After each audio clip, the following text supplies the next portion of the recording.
I am not sorry for something I didn't do, and I am not sorry for the things I did do.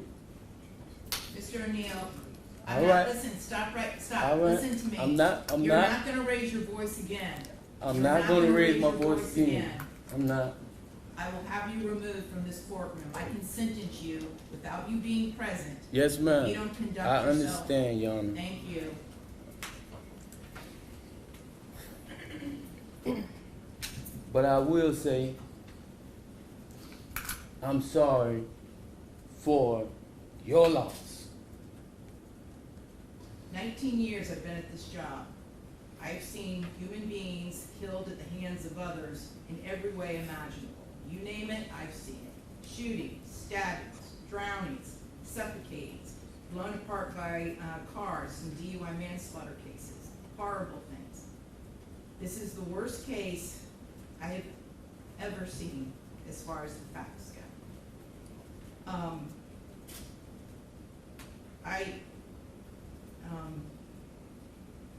When the person from fire department, when he testified, and when he said that he retrieved the body of Ronnie Oneal from the home, and all he could do was sob. It took every ounce I had not to start sobbing too. Because there is no way any person with any feeling could have witnessed or seen the photos of what occurred that night and not be haunted for the rest of your life. I know I will be. For the rest of my life, I'll be haunted by what I saw as far as the evidence and just the abject cruelty of it all. The abject cruelty. And I was aware, because I reviewed a lot of the discovery ahead of time, as you well know, did a lot of in-camera inspection of a lot of documents. And I was aware there was some evidence, at least, that when you needed to recover from your gunshot wound, that neither your parents nor your Aisha, Miss Robinson, would let you come recover at their home. I don't know if it's true or not. I'm not going to get into a dispute. I'm just mentioning there was some evidence referencing that in the records. And all I could think about, because I knew that Miss Barron was not with you romantically at the time. And I knew that she just, out of the goodness of her heart, let you come stay with her. And it is beyond tragic that that critical decision ended in so much horror for her and for her children. It is unspeakably cruel what happened as a result of that one decision. The way that Ms. Barron died was horrific, and that 911 call, which captured truly all of it. You heard, and everyone who's heard that 911 call heard a death scream. If anybody ever wants to know what it sounds like before a human being dies, knowing that their death is imminent, that's exactly what it is. That was a death scream. We're going to see if it's true. But what happened to little Ronivia and to little Ronnie, but I'm going to focus on Ronivia, because she was special.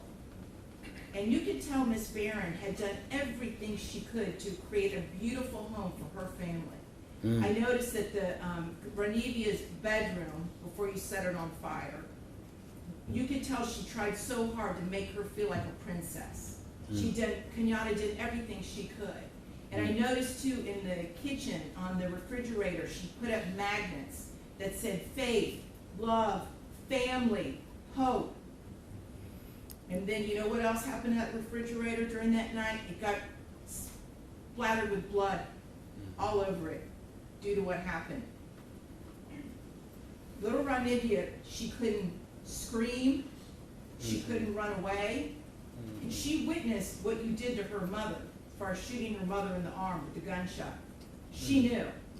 And the horror that that child suffered. And she already had a life where she was born with challenges regarding her physical and her mental disabilities. But the pain and suffering that she suffered that night at your hands, unspeakable. unspeakable, absolutely unspeakable.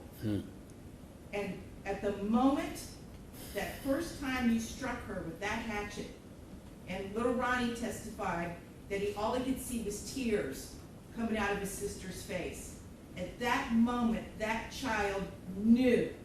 She knew she was being betrayed in the cruelest, most tragic and sorrowful way that a child could ever be betrayed. She was being betrayed by her parent, the one person that should be there to protect their children and love them and keep them from harm. And that was the last thing that child felt before she passed on from this earth, was your utter, cruel betrayal to her. And I read somewhere, and I don't know if it's true or not, I have no idea, but I read somewhere that souls pick their lives, and that they know exactly how difficult their lives are going to be before they enter into this world. And I don't know if that's true or not, but if it is, Ronnie Oneal is one of the bravest souls I have ever come across in my 54 years on this planet. One of the bravest ever, ever, because she suffered so traumatically.